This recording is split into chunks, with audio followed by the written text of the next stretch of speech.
Ewi, kembali lagi di channel yang sama, masih di kasur yang sama bersama saya, Tobi. Hari ini kita akan membahas film tentang seorang gangster yang baru masuk penjara, tapi dalam waktu sangat singkat dia justru jadi napi paling dihormati di seluruh lapas. Berjudul Righteous Ties 2006. So, tanpa berlama-lama lagi, siapkan mata, telinga, dan anu-anuan kalian semua. Seduh kopinya, gulung sarungnya, mari kita nonbar.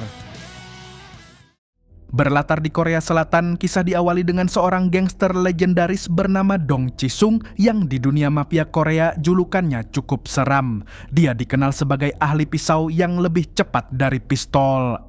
Perintah pagi itu cukup sederhana, hanya menusuk seorang om-om bernama Profesor Choi sampai cedera berat. Tapi reaksi si profesor justru di luar dugaan karena ia tidak panik sama sekali. Malah dengan santai ia mengajukan tawar-menawar minta ditusuk 7 kali di paha saja agar tidak mati dan diatur posisinya supaya tidak kena organ vital.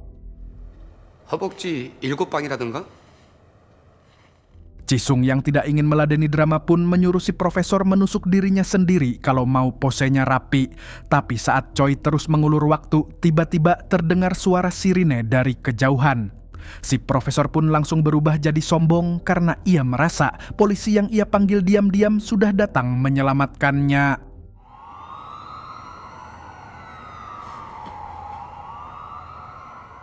Tapi anak buah Chi-sung yang mengintip keluar justru meledek karena yang lewat itu mobil pemadam kebakaran, bukan polisi. Ada kebakaran di seberang jalan dan sirine yang terdengar tadi tidak ada hubungannya dengan rencana penyelamatan Choi. Wajah Choi pun berubah dari sombong jadi pucat dalam hitungan detik. Dan saat itulah kesabaran Chi-sung benar-benar habis. Ia pun melakukan ini.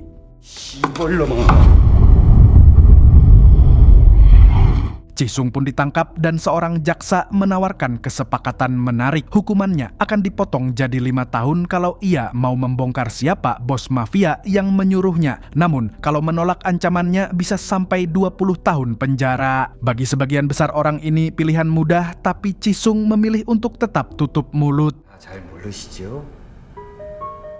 Pengadilan pun menjatuhkan vonis 7 tahun penjara tanpa keringanan apapun. Chi-sung pun digiring ke lapas dikawal ketat oleh sipir-sipir bersenjata karena reputasinya. Tapi pas Chi-sung jalan menyusuri koridor lapas, tiba-tiba ia mendengar sesuatu yang membuat seluruh tubuhnya berhenti bergerak.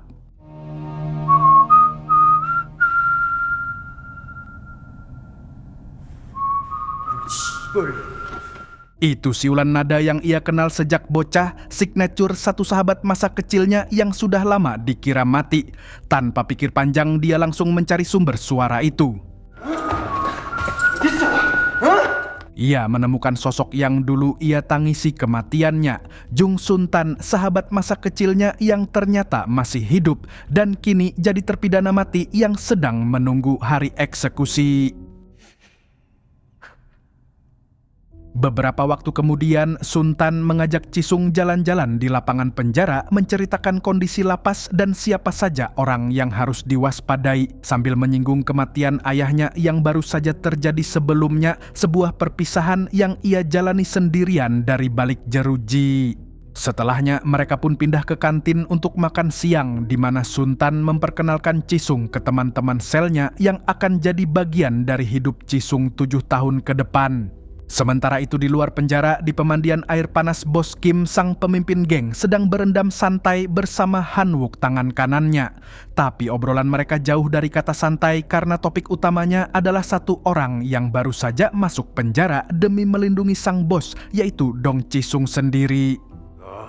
나하고 몇 년이나 같이 있었냐? Kerjasama bisnis besar sudah di depan mata. Bos Kim pun mengunjungi Profesor Choi yang ternyata tidak mati, masih hidup di kasur rumah sakit dengan jahitan di sekujur paha hasil karya Chi-sung. Bukan permohonan maaf yang ia tawarkan, melainkan kerjasama bisnis baru, yaitu bisnis permen jelly mereka yang sedang Choi kembangkan dari tanaman langka Jepang.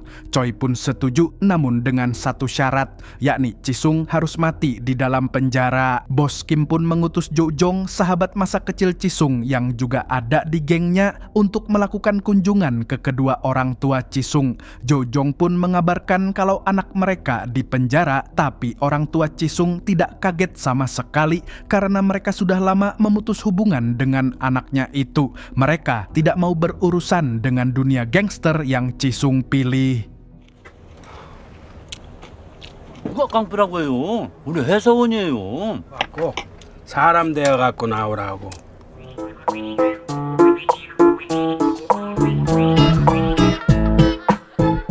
Sementara itu di sebuah rumah makan, Jojong dan teman-teman gengnya sedang berbagi cerita tentang Cisung dan kabar kalau ternyata Suntan juga masih hidup. Jojong terkejut, ternyata 3 teman masa kecilnya masih utuh sampai sekarang. Sayangnya gerombolan tentara angkatan udara yang sedang minum di meja sebelah merasa terganggu dan satu pertengkaran kecil pun pecah di situ.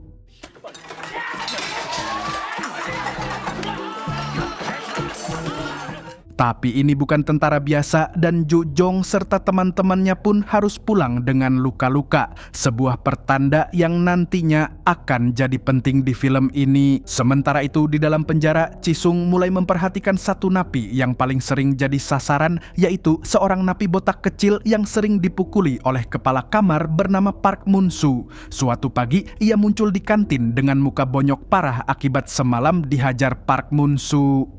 Cisung yang melihat ini pun tak tinggal diam. Saat itu juga di kantin, ia langsung berlari ke meja Park Mun-soo dan menghajar gengnya sendirian. Seketika itu juga seluruh penjara tahu siapa Cisung sebenarnya dan tak ada yang berani mengusiknya lagi. Tapi konsekuensinya jelas, ia harus dimasukkan ke sel isolasi sebagai hukuman. Lucunya, sel kanan kiri Cisung diisolasi ternyata diisi oleh 2 orang aneh, yaitu seorang pembunuh berantai dan seorang komunis tua. Karena mereka tidak bisa saling lihat, mereka pun memanfaatkan Cisung sebagai perantara untuk ngobrol setiap malam. Tapi di luar sel isolasi, sebuah rencana yang lebih jahat sedang dijalankan. Han-wook, tangan kanan bos Kim, datang ke lapas dengan satu misi, yaitu menemui si botak. Tawarannya tidak bisa ditolak. Bunuh Cisung kau dapat uang, kalau menolak kau sendiri yang akan mati. Di markas bos Kim datang seorang gangster tua bertongkat bernama Sung Bong-sik dari Gwangju. Kaki pincangnya itu adalah hasil tusukan Cisung beberapa tahun lalu. Kedatangannya bukan untuk damai, melainkan menawarkan aliansi sambil melempar ancaman terbuka kepada Jojong. 동지성인대는 어쩌냐게 인사드리고 왔고. Jojong yang mendengar kabar ini langsung panik, bergegas membawa kedua orang tua Cisung yang sudah dalam kondisi luka parah ke rumah sakit dan berhasil menyelamatkan nyawa mereka di detik-detik terakhir. Keesokan harinya, mantan pacar Cisung yang bernama Yo-il datang ke penjara untuk menyampaikan kabar buruk itu.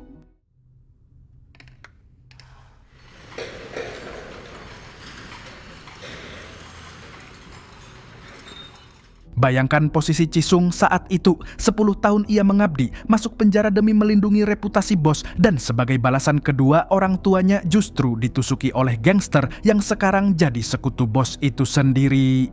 Cisung yang masih kecewa pun pergi ke kamar mandi penjara yang sepi untuk menenangkan diri. Tapi justru di momen paling rapuhnya itu, pengkhianatan kedua sedang berjalan diam-diam dari belakang.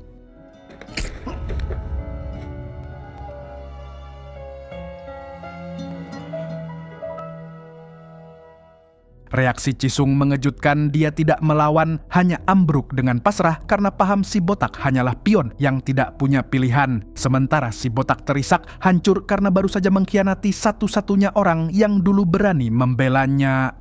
Cisung pun dilarikan ke rumah sakit penjara dalam kondisi kritis, sementara Park Mun-soo yang masih dendam dengan Cisung difitnah jadi pelaku.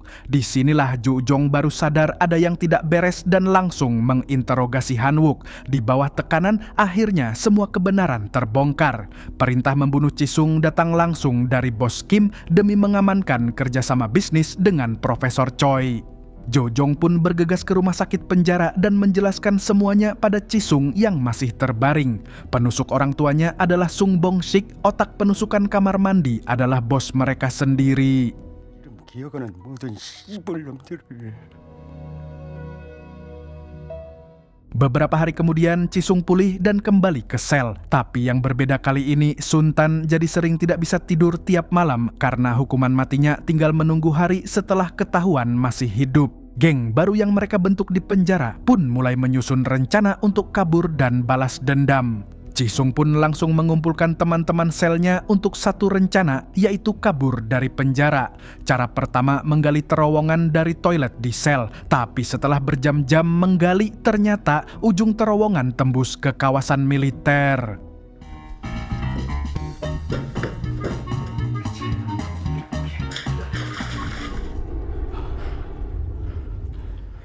육군부대인데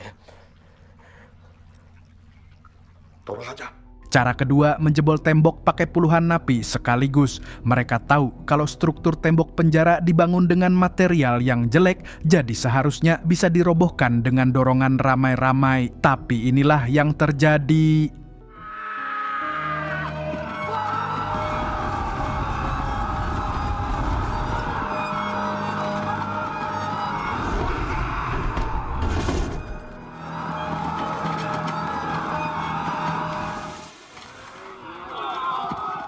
Cara ketiga, menggali terowongan dari sel di malam hari, namun keesokan paginya ada renovasi mendadak dan semua napi dipindahkan. 3 cara, 3 kegagalan beruntun. Sementara di luar penjara, Jojong dan anggota geng Bos Kim sedang latihan menembak di pegunungan bersiap perang dengan geng Sung Bong-sik.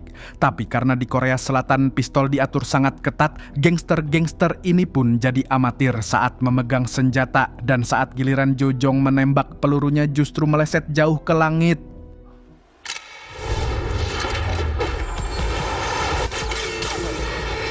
Yang tidak ada satupun mengira peluru nyasar itu ternyata mengenai sayap pesawat jet tempur F-16 milik Angkatan Udara yang kebetulan sedang latihan rutin di area itu. Jet tersebut pun langsung oleng kehilangan kendali dan jatuh tepat di kawasan penjara dengan ujungnya menghantam tembok yang sebelumnya sudah retak akibat usaha menjebol oleh para napi.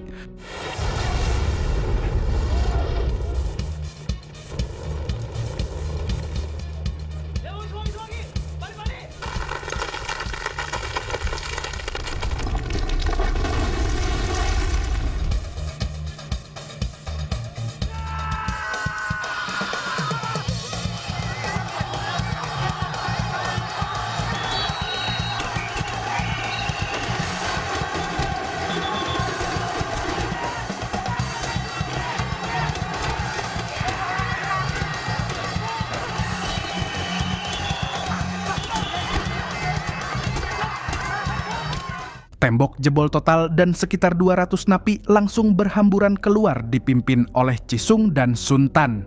Inilah momen yang Cisung tunggu, bukan kabur untuk lari tapi kabur untuk membalas dendam. Dan ironisnya, kaburnya ini terjadi berkat peluru nyasar dari anggota geng Bos Kim sendiri. Cisung dan kawan-kawan pun bersembunyi di sebuah studio foto bernama Peace Studio. Yang mengagetkan, pemilik studio adalah saudaranya Yeo Il, dan Yeo Il sendiri pun ikut datang untuk membantu mereka. Ia memberikan peta lokasi pabrik permen jelly Profesor Choi, alamat markas baru Bos Kim, sekaligus uang dan ponsel untuk persiapan balas dendam. Tapi sebelum perang dimulai, salah satu anggota tim yang juga seorang terpidana mati ingin mampir dulu ke penjara wanita untuk bertemu istrinya yang sama-sama sedang di penjara. Pertemuan singkat di balik kaca itu menjadi momen terberat di film karena keduanya saling pandang tanpa banyak kata.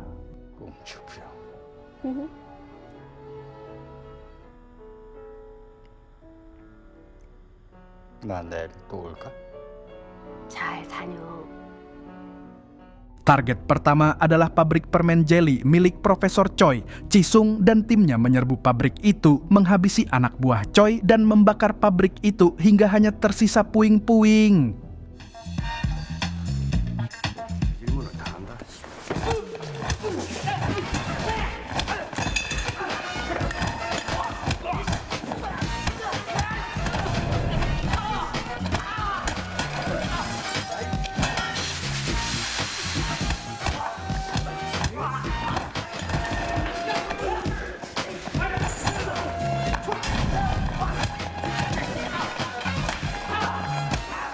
Pagi harinya, Bos Kim dan Han Wook datang ke pabrik tersebut. Choi yang panik pun mengamuk membatalkan deal di hadapan Bos Kim karena Jisung ternyata masih hidup. Tapi Jo Jong yang sudah lama menyimpan dendam justru tidak bisa menahan diri lagi.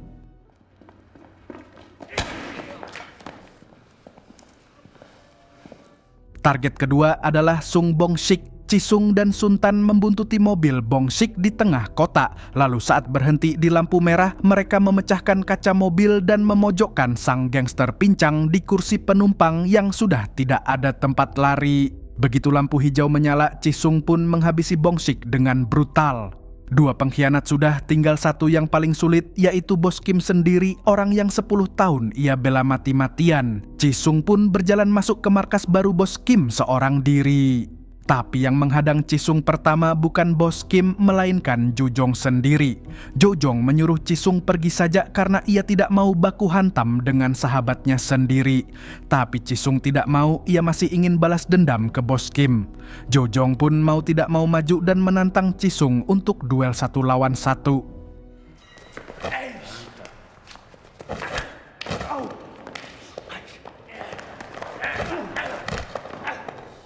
Setelah Jo Jong kalah, datanglah Han Wook dan langsung menyuruh anak buahnya membunuh Jisung.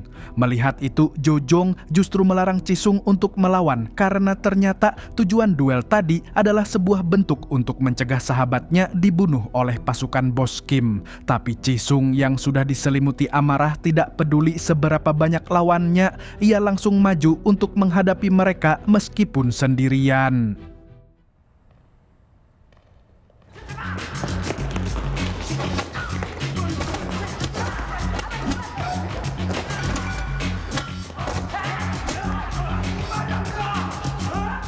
Di tengah pertarungan, Jisung mulai kewalahan karena lawannya yang sangat banyak. Tapi tiba-tiba Suntan dan teman-teman lainnya datang untuk membantu Jisung. Pertarungan 5 lawan banyak pun terjadi di sana.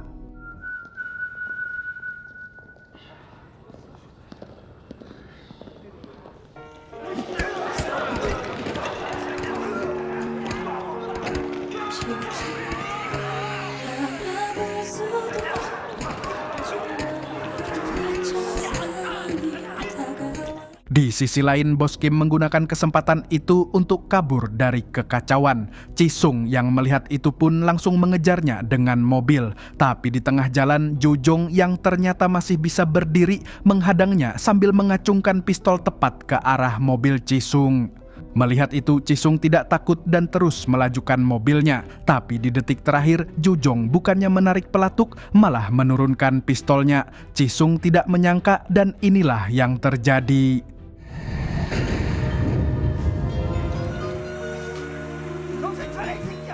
Di tempat lain dalam parkir, Suntan mengajak Han Wook untuk duel dengan pisau. Tapi saat Suntan berhasil menusuk Han Wook, tiba-tiba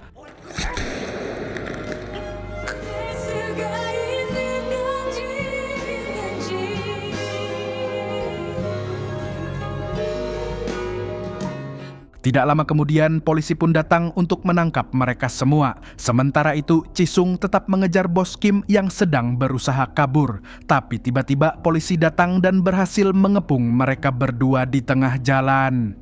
Jisung yang melihat kesempatan langsung turun dari mobilnya, ingin memanfaatkan momen itu untuk membunuh Bos Kim. Tapi tiba-tiba dari belakang, Jo Jong yang ternyata masih hidup langsung menembak Bos Kim secara brutal hingga tewas.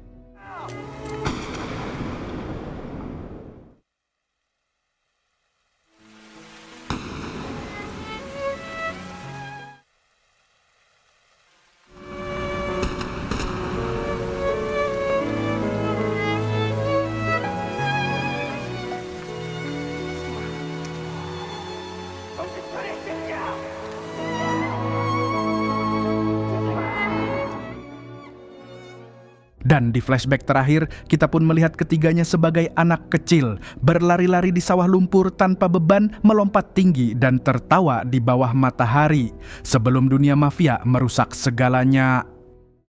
Itulah Righteous Tease. Cisung berhasil membalas dendam, semua pengkhianatnya tumbang. Tapi yang ia kenang justru bukan kemenangan, melainkan dua sahabat terbaiknya yang ikut tumbang bersama. Karena pada akhirnya persahabatan sejati lebih berharga dari semua harta dan kekuasaan yang pernah ia rebut.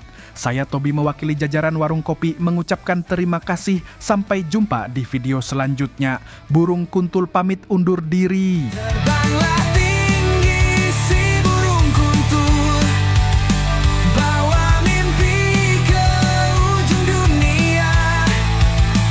Di sana ada cahaya gemerlap, menanti untuk kau jelajah.